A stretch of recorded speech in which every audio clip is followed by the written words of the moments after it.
Hi guys, and welcome back to the Underground podcast. I'm Emily. I'm Harvey. And I'm Ollie.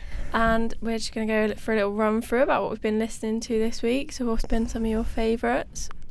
Well, I wouldn't say it's a favourite, but one thing I noticed, one thing I listened to was Timothy Lacoste new song called, I think it's called Getting Burberry Socks or something like that. I think it's just Burberry Socks. Or Burberry Socks.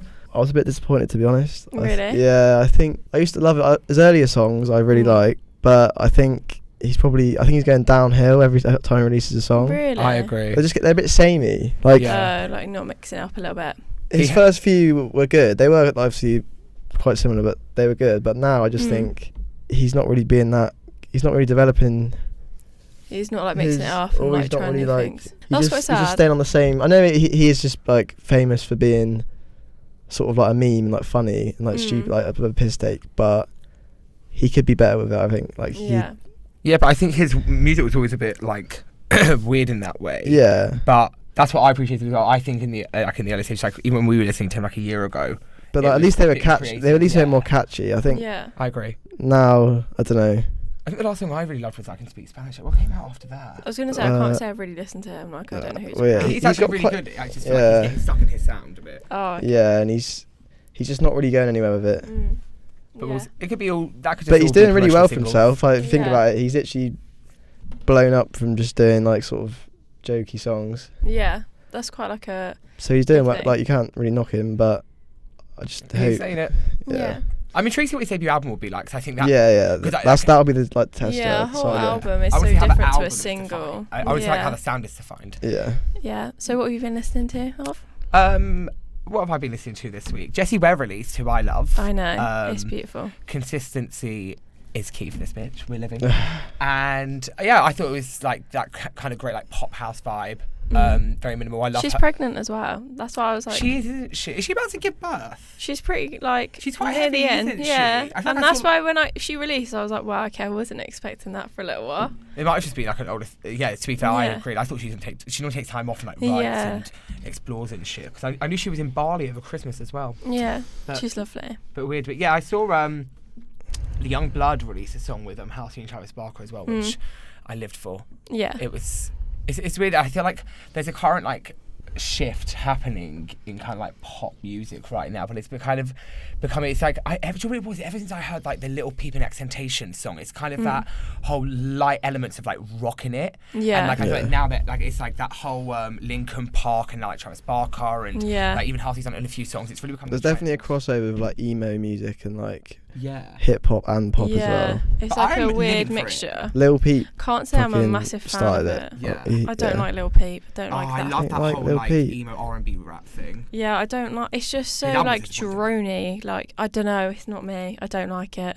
Fair enough. I feel like he's really good for someone if they feel a bit depressed. Because it's that kind of whole like it's just clever because it's appealing to like all like the emo-y like teenager kids. Like my sister, for example, not that she's an emo, but she's like, do you know what I mean? Yeah. It's like emo for the new teenagers, like what it was for us when we were teenagers. Yeah, is what it is. It's like a crossover where it's like. Is that the new pop punk? Yeah, I'm not a fan. Yeah. I can't lie, I'm a fan. I want to see where it goes. I think it's only in the early stages. I'm waiting for someone to make like an incredible kind of like rock hip hop album or like a rock R&B or rock pop album. Yeah, I can imagine it'll be like. I reckon it's going to be a trend of this year. Like it's going to be huge. I think it'll be a growing trend. I think maybe next year people will realise that it's really coming through. I think you have to wait for like a song to get like #1 for a few weeks for it to happen. Then you'll just see like what like it'll be like Despacito, for example. Like after that you just saw like then J Balvin came along, like all these huge artists like jumped on all these kind of like Latin songs for a moment. No, that's cool. What about you? So I was listening to Kalani's new single Butterfly, which is like really acoustic, like really it's just like so like just her voice and it just celebrates like her, so I just think it's lovely. So it's just like a chilled, perfect, like just relaxing little song for spring. That's what I think anyway. A lot of people like to give Alani shit, but I do think she's talented. She's like, she's not someone I'd say is like my favourite, but if she has a single out, then I'll always listen I'll always to give her a chance. I think she's got room to grow, but I think she's like good at her craft so far. Yeah, so she's good. But okay. So there was a big music event in the last week as well that we haven't spoken about, the Grammys. So what did you all think? What have you like? I didn't actually watch it, any of it. No, I haven't watched it, but I watched like highlights. It's too late for me to stay up for that. I'm not really sure. Like, didn't Dua Lipa win up new artist? Yeah. But it's a bit bullshit because she's not really that new. Not only that, she's not that good. Let's cut to obviously- the chase. Obviously, the whole Mac Miller, Cardi B thing, people kicking off about. See, I didn't watch it this year out of politics because they mugged off SZA last year. But going on to what you say about the Dua Lipa thing, it's hard to firstly say that like about her being a bad pop artist. I may agree or She's not, but not like bad. she's the one who's kind of like pioneering it for like right now, especially in the UK. Yeah, I But get it. I'm happy a UK artist won. My hope was Georgia Smith. Yeah, I feel But- like she deserved it Yeah, more. I She's just- just like, Yeah. But touching I on don't like know. when Ollie said not new, this is something I want to tell people about because this is what really annoys me. So in the early 80s, Whitney Houston wasn't allowed to win an Oscar because wasn't allowed to win a Grammy for Best New Artist on her debut album because 3 years prior she did backing vocals for I think Luther Vandross. Backing vocals. Yeah, backing vocals. Whoa. Really? Yeah, she did complimentary Wow. vocals, but because it was registered under Whitney Houston, that was the first year she was in recording books. Therefore, that is the year she should be submitted because that's the first year of you being an artist. So when it came to okay. it, they didn't accept her to be eligible for nominations. So now you go 30 years in front of Dua Lipa's releasing an album 18 months ago. yeah, And actually, like, how I has love that Georgia, but worked? Georgia's been around for years. Chloe and Yeah. Hailey were on Beyonce's tour 2 years ago. Like, Yeah. they just bend the rules. That's partly the reason I didn't watch it. Like, Yeah, having a kinda little rolled my eyes. political protest. Yeah, but the Cardi B thing, it's hard because obviously it's on Mac, but it's her year. She had such a big year. The thing is, I don't right, know. I know obviously, but he is dead. I know obviously it's whatever, but like, I don't know, like, have they surely it would voted make more on- sense to give it to someone that actually. Yes. But I agree I with that. I think prefer Travis Mac's should have won it. album. Yeah, Yeah. and that's Yeah. the point. Actually, a lot of people kind of protest for it because they believe Mac should have won it for just being the best rap album. Yeah, I was Yeah. gonna say, like, To be surely fair, it's just yeah. because, like, based on the music, like, she didn't write half of that album. Like, let's be real, it was good, but she didn't have a lot of say in it. But to be fair, I think it's very easy to say that, and like, no one actually knows that. To be fair, like, you don't. What, You hear all the rumors right- speculation, but oh, there's a lot yeah. of rumors that Michael Jackson didn't write a lot of his music. Yeah, It's that's very easy true. to put that on people when they do well. And I personally think Travis should have won. Yeah, I get That's that. because I loved that album. And I actually would have put second would have been, it's not Ladders, it's just the song I love. What's the album called? Mac's album? Is it Swimming? Swimming Pool? Nah, is it? But yeah, I when might we be get the completely gist. Yeah. Yeah. I did think that was it. I did think that was a fantastic album though. But yeah, no, I'm happy Casey Musgraves won. Obviously, we love a It's Swimming, yeah. swimming. We love a country album winning, and I was quite surprised. But that's Yeah. also annoying because Kendrick, Happy Black Panther, I think it was an amazing soundtrack. That shouldn't have been a main album of the year. It's a film soundtrack. They don't normally do that. Oh, really? You got album of the year. Yeah, that was a album of the year. Doesn't mean Oh, a lot it of rules were didn't- kind of bent this year, and I was a bit like, really? Do you reckon it's just because they're trying to stay new? Like, trying to stay current? I don't know about new because I don't really think adding like a film soundtrack, maybe trying to be a bit culturally appropriate. I don't know. I feel like a lot of like just academies in general in all fields are always trying to be socially aware. Do you think as Yeah. well, because last year there was obviously film soundtracks that did amazingly well. So like the Greatest Showman soundtrack was like #1 for Yeah. weeks, and like the Star Is Born soundtrack that did really well because it was Lady Gaga. Do you reckon it's because it was a trend? They've sort of got to stick to it And then to why wouldn't stay they do the other current. two? Because actually, if you're going to put it in the If you're going to say that. sorry, dry mouth, bad list. If you're going to put in the statistics of like how they all went down, I don't know because they could class it creatively because obviously Kendrick produced it as well. But I would have thought Great Showman would have been in there because that was up for. It won for like best like film out baseline film out like soundtrack. But And I'm not surprised, but no, but I thought something like Never Enough, like one of the big songs, would have been up for Song of the Year. I was quite surprised that it sold so well, especially if they're going to put Black Panther in. yeah, that's true. But so we love Casey Musgraves winning though. That was wonderful, and I think is the next huge kind of like monumental pioneer of like. I'm not modern going to day lie, country. I hadn't heard of her until she won the Grammy. She's had a. Do you know what it is? It's because country is much bigger in America. So I think if you, there's not a big market for like English country music. Like, you even get like the Shears and like a few people who are like English and country, but no, it's not a bit. It's much bigger in America. So for that reason, like okay, for example, do you know who Kelsey Ballerini is? No. She's quite big in America. She's a bit similar to Casey Musgraves, but like it's just a complete different field. But I think she got like on a lot of the critics, like all like Pitchfork and Guardian release and everyone. I think she got top 5 in a lot of the lists last year. It was a good album though, I must say. Very happy. I thought it was I didn't think it was going to win, but I thought it was the most eligible to win. Yeah. But yeah, quite happier than last year, I guess. Oh yeah, you were not happy last year. No, and I loved the Post Malone and Red Hot Chili Peppers collab like performance. I didn't see it. Oh, it I was haven't so seen good. it. I was living for it. I wouldn't have watched it over paired the them weekend. together. Yeah, no, it was sick. Yeah, but they always do like random things. It was like Casey Musgraves, Dolly Parton. I saw Perry that. and Miley did Dolly Parton. Yeah, they did the Dolly Parton tribute. And we all must give a round of applause for Alicia Keys playing 2 pianos at the same time. And ending it with Lauryn Hill doo-wop. Wonderful. Lovely. So that nicely leads us into our interview with Pioneers, a local indie band that are just like coming out on the scene. They've got a few singles out, got a few gigs coming up. So in just over a month's time, they'll be doing their biggest gig ever at the Engine Room, so you can grab your tickets online. So here's our interview. Thanks for listening. Enjoy. Cheers. So today we're here with Pioneers. We've got Sam. Charlie. I'm Toby. So we're just going to have a little chit chat, get to know you boys. So let's start out with our first question. So how did you all meet? How did you get together? Do you want me to take this one? Yeah, you go. So we all went to school with each other in Totton, which is just outside Southampton.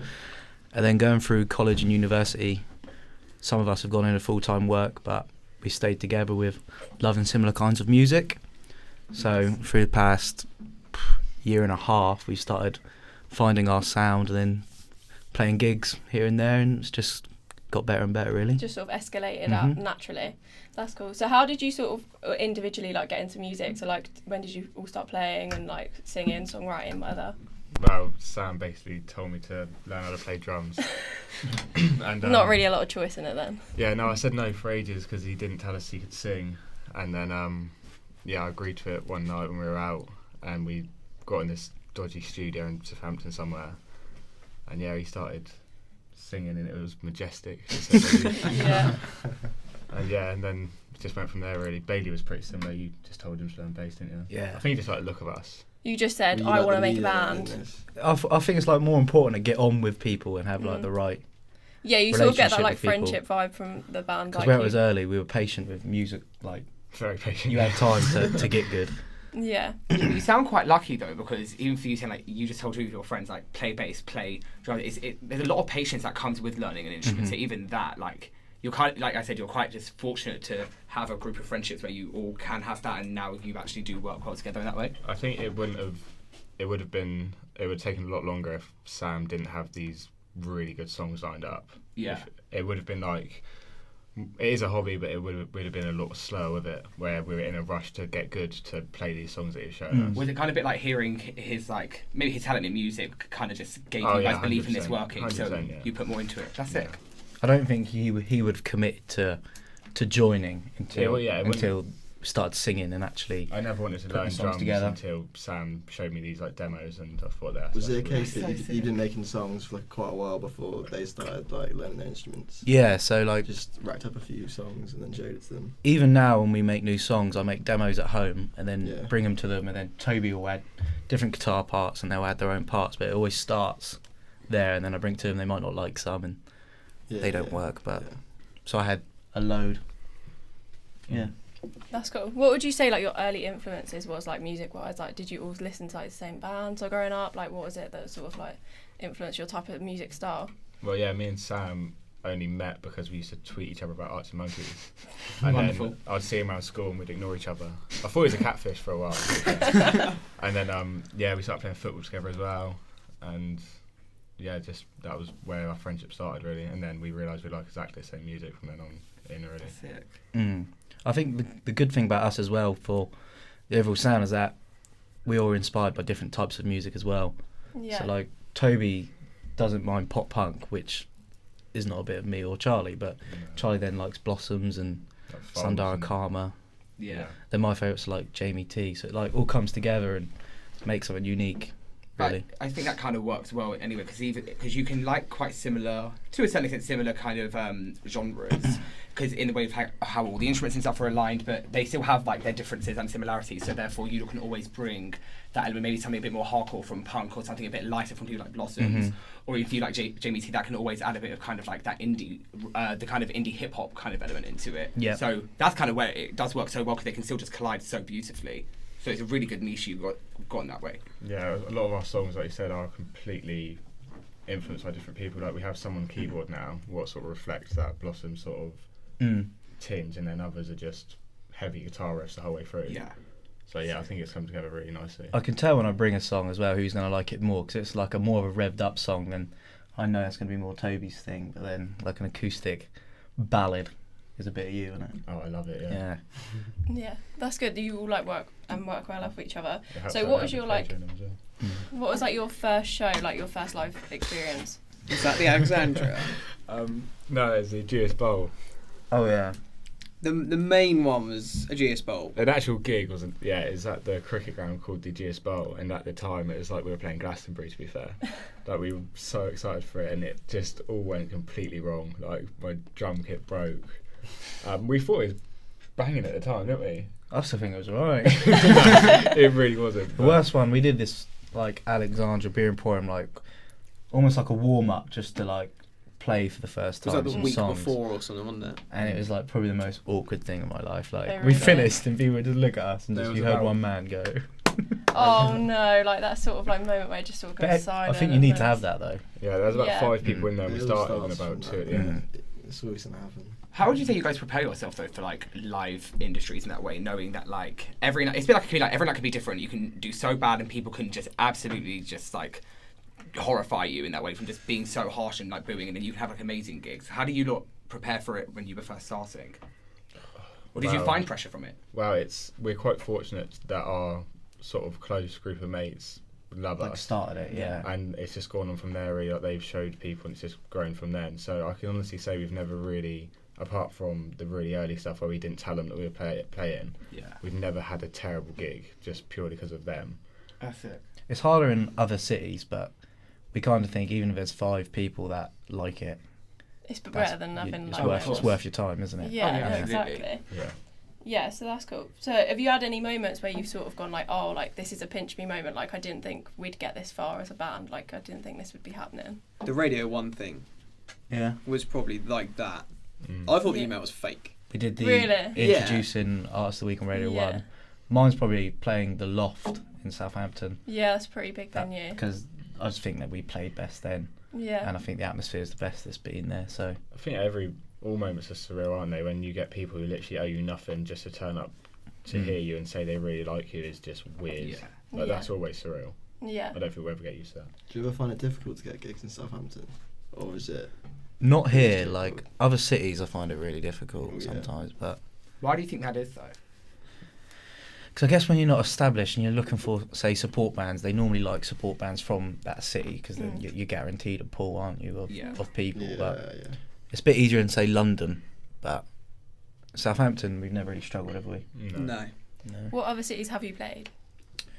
Norwich, London, Bristol. Isle of Wight. Played in the Isle of Wight, on the Isle of Wight. Yeah, that's Nice. pretty cool. Did But- you find like each audience was different? Like when you played in London, they were really different to your Southampton crowd, or like they're really different to Bristol? We've was had it really like mixed ones in London, haven't we? I think our most recent London one was probably the most rewarding because that's we actually started to get people that were there. mm, That yeah, Hoxton another one before that we supported a jazz band, That's the first one. and yeah, we thought, well, we'll just play our heaviest songs, and that didn't really go down too well. 'Cause obviously, the jazz band had their sort of crowd. Yeah. It was like a new music night. But we were on Yeah. after them, actually, weren't we? It was weird, we were supporting them, but we were on after them. that's a bit of a weird mix as well. Like having you guys after a jazz band, it's just the complete opposite. Like you wouldn't put those two together. Yeah, we thought It we wasn't could, supposed to be. we It could was- either yeah. go really like soft and sort of crowd please, or we can just Yeah. But that's why Go Hoxton heavy. works so well because we played with like the Manatees and Mm. the Claws and bands like that who were like similar to us. We shared audiences. People that were there for us also saw them, and Yeah. So some of their fans saw us. So Yeah, but it's also because I'm a Londoner myself, and or someone who loves like just the whole music industry in general. The one thing you will notice is in London, each kind of like area you go to, it's always better for certain crowds. So like weirdly, believe it or not, like Soho is so good for jazz, but if you go to a place like Hoxton, that's really good for kind of like EDM house or like rock music. They just kind of love both. It depends on what field you're in. So I think that's a good thing for you lot as well. Like, thank God you lot had a gig there in like Hoxton because you got to really see like what the atmosphere can be like. But if you were in the wrong place, it can just go all south. I've had friends who've like, funny enough, I've had like kind of indie pop band friends, and they've done gigs like Elephant and Castle and stuff. But that is just not the kind of scene there. It's very kind of like Afrobeat dancehall kind of style. And when they went there, it was just. They just felt so alienated, and they said it was like one of the weirdest experiences they've ever had. Just kind of like trying to get up there, and it was just mad. we'll definitely message you next time we have a yeah, gig in London. I think we got one coming up in Camden with the guy that's putting us on Oh, nice. at the engine room. Scruff of the neck. Scruff the Neck, Luke Atmos, whatever he's called, joins. Oh, that's sick. Are you looking forward to your gig at the Engine Rooms? Yeah. It's going to be your biggest one today, isn't it? Yeah. Yeah, so it's pretty exciting. Have you got any like new songs you're going to preview like purely at the gig, or? We've got loads, haven't we?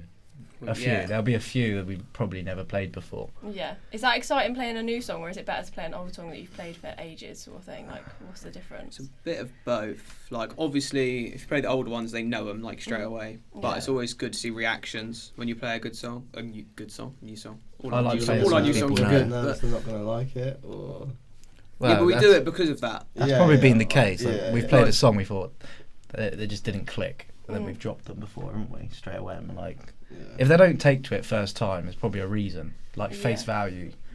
Has there ever been like a situation though where like you guys have all got into kind of debacle about like what song is good enough or not, and you're like, okay, let's put it out to the live music, and if they like it, then it sticks.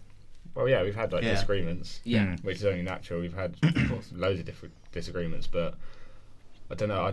I don't think putting it out to people would necessarily reflect what we want to do then, if that makes Yeah. sense. I think it's just got to be a group decision, you go with it. But like Sam said, once you play it live, you know straight away. Yeah, Mm. you know your answer. Yeah. So That's it. that's the only way, I suppose, just play it live.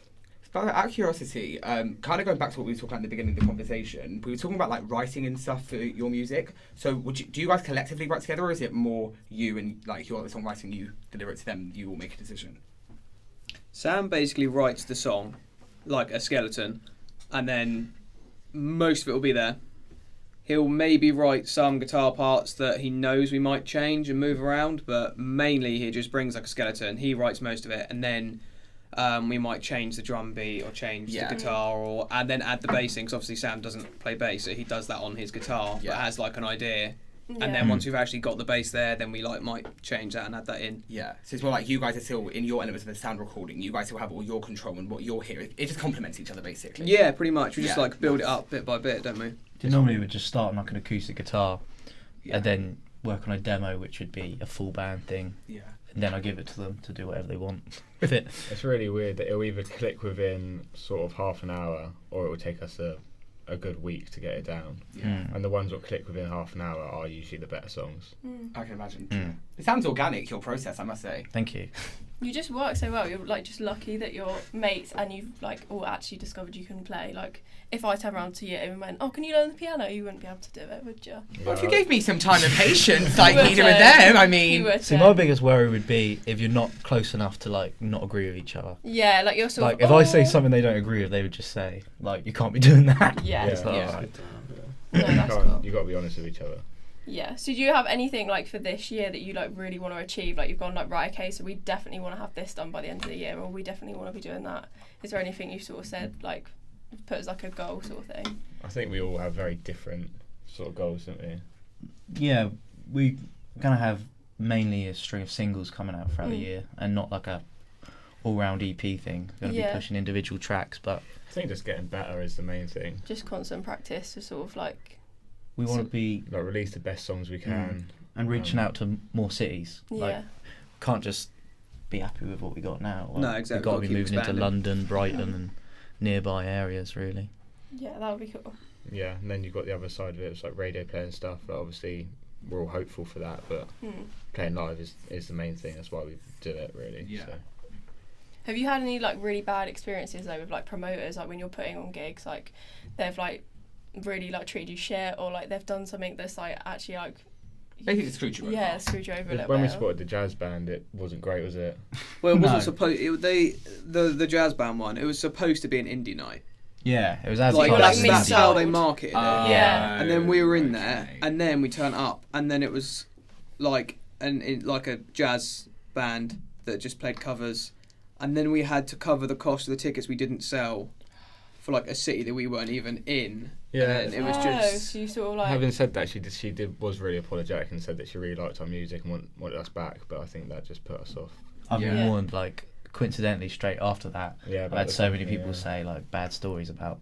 That booking agent. Yeah. oh, so like it wasn't just you personally that like If we got would have heard it mistreated. earlier, it would never have happened. We were But just Yeah. so keen to do whatever we could. that was weren't we? really early. That was, like, second gig. Yeah. Yeah. yeah, it was Third gig, right. like- yeah. Yeah. At least it taught you a quick kind of like lesson for what A music harsh industry one. is. We should have a good time wherever we go, don't we? So That's Oh, the main yeah. thing. Like, doesn't matter if we like drive 3 hours to a city and play a gig to 5 people. We don't care because we just enjoy doing it anyway. Of course. Yeah, that's cool. Do you think as you've played a number of gigs, you've got a lot more confident now than when you used to be? Oh yeah, Definitely. Yeah, we all do some shots before that. some more than Sometimes others. too many. Charlie's probably. Toby's mum had a massive go at me once for just getting too drunk at the gig. But it was just nerves. I was just really nervous because obviously I was quite new to the instrument. So there was one gig in particular where we were all absolutely steaming. What was it? Was it the 1865? Yeah, honestly, I No. only ever played like a basic drum kit, and I sat down and it was like there was about 16 drums around me. I honestly couldn't even see what I was doing. Don't condone this, obviously. No, I mean, obviously, we're not When promoting you snap the drunk. string though, it's when like I you go could on have stage now, I take up a water, don't I? been- Yeah. Yes. Oh. We We're learned not our just some lesson, sort of mate. drunk band that just walks around like. It's quite impressive though. You still managed to play after like not. I think I did. Play- Plays a weird. word. But would it not kind of scare you a bit more because you, even though I know obviously you're still drunk, you could be a bit an idiot. But when you sing, is it harder for you to actually kind of like say in tune and stuff because you have to like? That's why I don't really do it Yeah, anymore. I presume so. It's only happened once at that 1865 one. I was like, I sound awful. What is that venue actually like? I've never been to the venue, but they put on a few good things. Is it really small? I think we just have a It's bad alright. memory of It's it. alright, but Yeah, it's alright. there's certain venues that I prefer. Like the Joiners is like my favourite by sound wise. I Yeah. think the sound in there's the best. What others have you played in Southampton? The Loft, 1865. We haven't played Heartbreakers ever. No, don't know, we it's quite just- small. It's only really got the upstairs. Yeah. So I don't really. And Talking Heads is gone now. We never played that. Yeah. I think that's And it, then it's isn't the it? pubs, I think, wasn't it? Yeah. Played the Joiners like 3 or 4 times. That's Mm. like basically like our home, really. Yeah. Nice. Yeah, I love the stage setup there as well. I do think like for what they have for the acts, because obviously for a lot of them are for like underground acts, they do accommodate everyone so well. Definitely. Because we had obviously a tour there for our course last year as well, and it was just I literally looked at it like this is mad, especially for like how it basically is a pub. Yeah. So I didn't realise actually till this year because they're not many are like that in London. A lot out of London have like such good setups in that way for bands, and I think it's it. Yeah. What was that one we just played in London? Their setup was amazing, wasn't it? That was Hoxton, wasn't it? Square Bar. Yeah. Yeah. Kitchen. Yeah, that was really cool. That's why they see that kind of area. Same as like a lot of Bricklane stuff. And Camden, they accommodate a lot for. They're kind of like the music areas of London. So wherever you go there, that's where it's just so sick. Same as like the record stores and stuff. Bang in there. What are like what are the venues like in like Bristol and Norwich? Are they like sort of similar setup, or was it like completely different? Or It The Norwich- was- yeah, it was completely different. The Bristol gig was awful. It was like a What was the venue? Zed Alley. Zed Alley. It was like a cool idea because it was like underground. It was like an old like wine cellar or something. It was all like brickwork and it was cool, but But they were didn't very even have a new. sound engineer for Yeah, us. because it was all quite new, like just announced and just launched. I don't think the owner said hello to us. No. It was Nice very and polite. weird. And Yeah. Norwich was a tequila bar. Gringo's Tequila Bar. that's That was quite Which is cool. it's great. actually a music venue as well. Like Yeah. bands do play there Yeah, like that most was nights, different. and that was a good one. That was quite. Was that purely because of the tequila, or was that just because it was a good gig? It was quite busy as well. It was actually. busy, yeah. We had a 'Cause local it was- band there support us, which helped. Yeah, so it got a few more people in. Mm. Yeah, that's cool.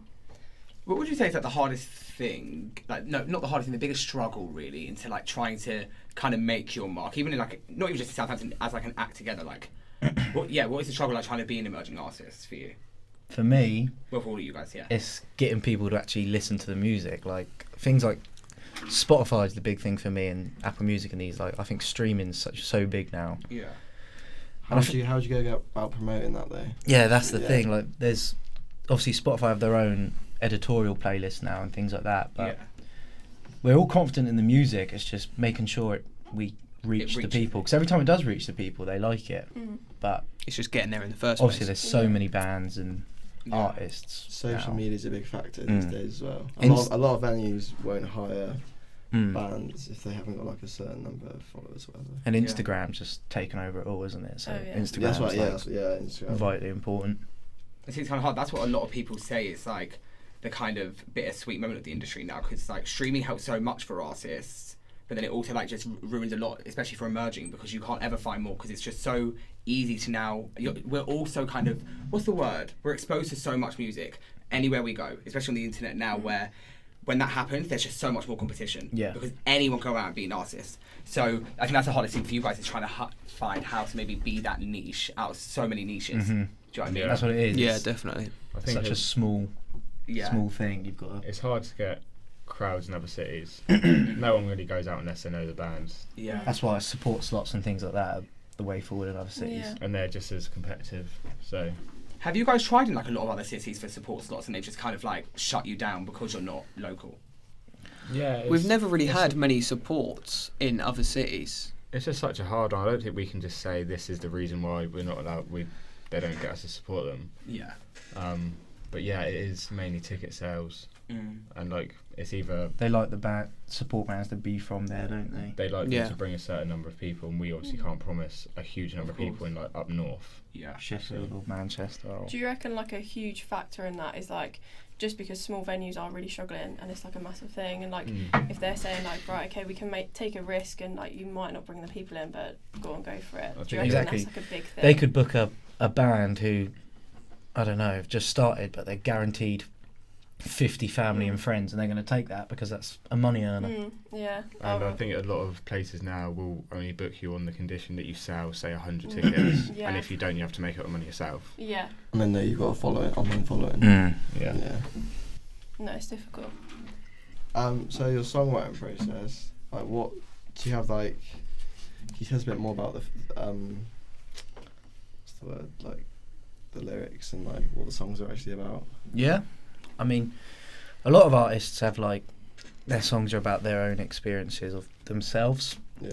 But I tend to find is a lot of what I write is more commentary of what I've seen from my friends or people I know. So Yeah.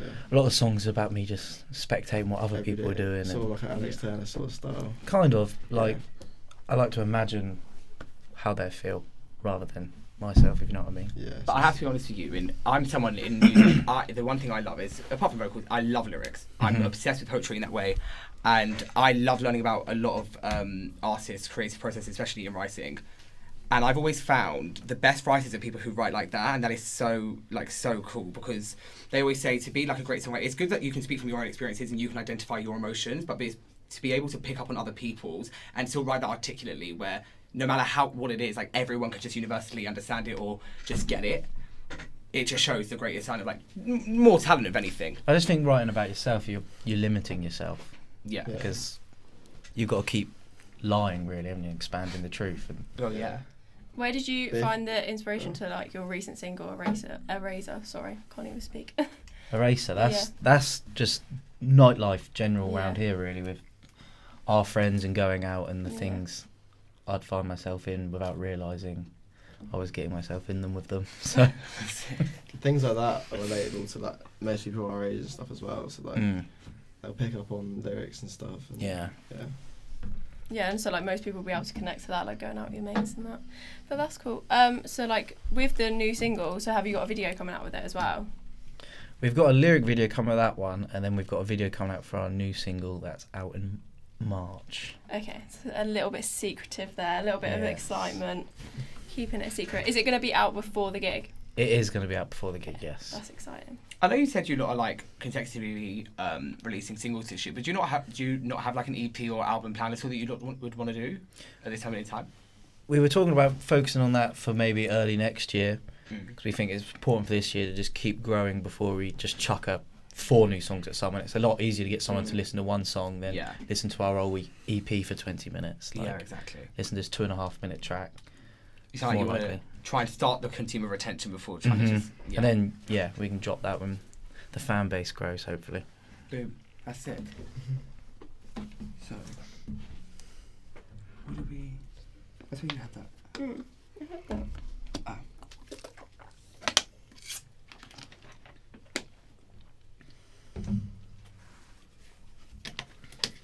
EP was a different sound of what they're doing now, hence why most of the EP tracks have been taken down, because they're making a new sound now. Wait, What I a found them on fantastic Spotify. publicist you have. I found them on Spotify though, they haven't been taken down. I listened to them this The morning. other ones have. What ones? I listened to There's the some- EP this afternoon. No, but they're changing the sound now. Oh, It's coming off. Yeah, it's coming up. is it? Yes. Oh, okay. So, Oh, then pause 3 seconds and ask that so we can edit it out. That's perfect. Do you want to take this one? so, Not So really, yeah, no. they're taking Why? no older Yeah, I'll stuff give it off. That's not what they want to do anymore. okay. So what's gonna call? Give me 2 secs. So what's caused your change in sound? So like, what made you want to change your sound from the EP to the single? Well, I can't answer that one, can I? Can you write them? Oh, the big dog.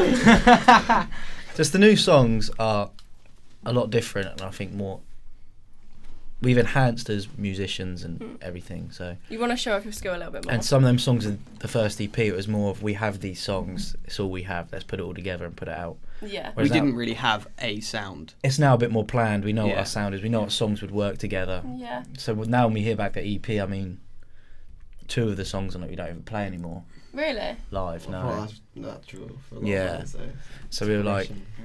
It's going back to the why aren't we releasing another EP? Because we think we need to just get our those sound. songs are good on an EP, but the next songs are singles. Like, we think they're all standalone singles. Yes. Okay, I like that. Like, So in rather than, like, our opinions, collectively Eraser put them are a lot together. better than most of the songs in that EP.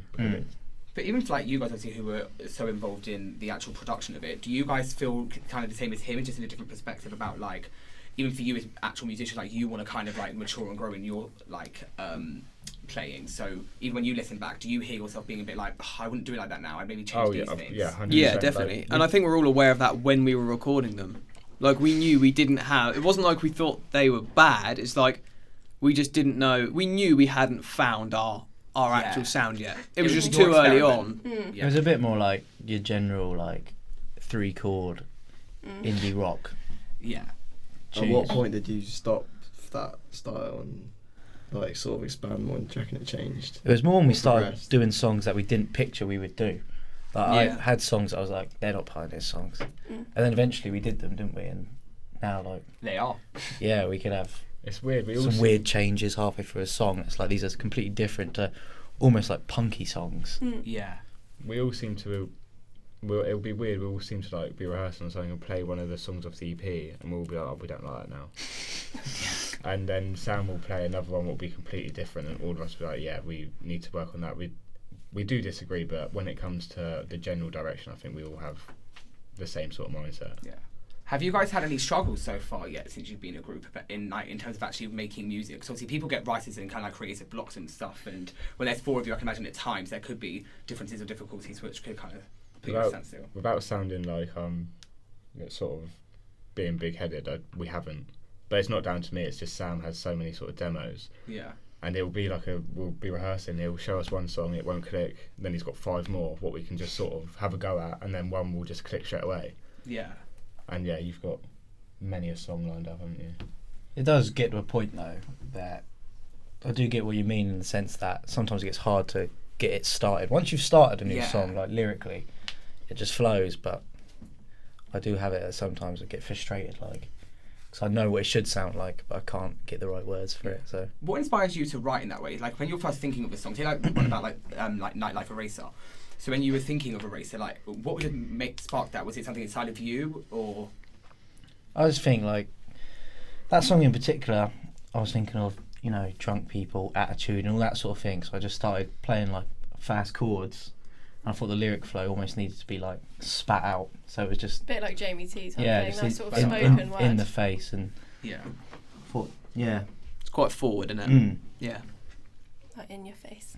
not cool. to overthink it really. That's what I'm trying to say. I think. Yeah, that's why, because it's the one that's always made me curious, and I've always wanted to ask songwriters, like, what just makes you think to write that though? And not in a way of like, oh, I want to write something about nightlife, like, what just put your mind there being like, I'm in the mood to kind of do this, or when you're there like, okay, I want to write a song today, and then like, I'd always think to myself, where the hell am I going to go with, what do I want to write about? Especially for you, where you can write in concepts, and I think that's what's even more dangerous. If your mind can be like, I can lie and I can talk about shit, what shit do I want to chat today? It's the sort of thing like if they're on a night out, because me and Charlie have a big group of friends we're out with all the time. So there's a night out, if I don't go out and I hear all the funny stories that's happened, because I'm not there, I make it so much bigger in my own head.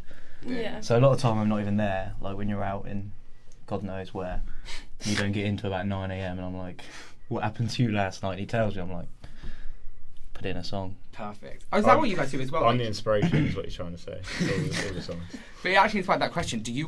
Would you pick like their personal life experiences for you? Like you'll hear about them and think, oh, I'll write that, because then at least that's still weirdly kind of like personal about who you guys are as an artist. It's just you're writing it for everyone. Mm-hmm. That's so sick. Yeah. I must say that I must ask though, going on to like engine rooms and like live industry in that way. how does it actually feel for you lot, since you are like locally around here, to do something like Engine Rooms? Like, because obviously it's actually it's a venue, it's a big venue and stuff, and a place where you can sometimes feel limited in other areas of the UK, or even like within yourself, your music, like to get that's still, do you know what I mean? It shows like a really good following for you. Definitely. Gives us a lot of confidence as well. Yeah, 100%. It outweighs like any bad gig we could ever have. Knowing that we can do one like the Joiners or like Engine Rooms or like the Loft is like so worth anything. I'm a big supporter of this city because I actually think there's a lot of venues and it's got a better industry than it gets credit for, really, I think. It does. Well, that's what the Blossoms were here as well. We've always said our holy grail would be the Guildhall, like in our own city. Yeah, that's sort of like a huge gig. How did Engine Rooms sort of come about? Were you like approached by Scruff of the Neck, or like did they? Yeah, they approached us, didn't they? Yeah. Luke Joins from Scruff of the Neck approached us, who put us on at the Loft and asked us to do it, but naturally we were sceptical at the beginning. Because, why? Because it's like it would be worse to take the gig and not sell many tickets than it would be just to not do it. It was about an extra 100 tickets we had to sell to what we're normally working at, but we thought with new songs it should be doable, and we've just gone for it. And it's worth the risk sometimes. And at the moment it's paying off. So if any of our listeners do want a ticket, where can they find them? They can get them off C-Tickets, Ticket Alien, our website, and all our socials at UK Pioneers. And that's all your social media handles? UK_Pioneers on Facebook and Twitter, yes. Boom. So, have you guys planned anything new for this set, since it is kind of like your biggest one so far? Is there anything you don't want to do just for yourselves to make it feel special? Yeah, I don't think we can say that. Is it top secret? We've got a top secret for the beginning of it, yeah. We have. You have to come along and see, but it's pretty good.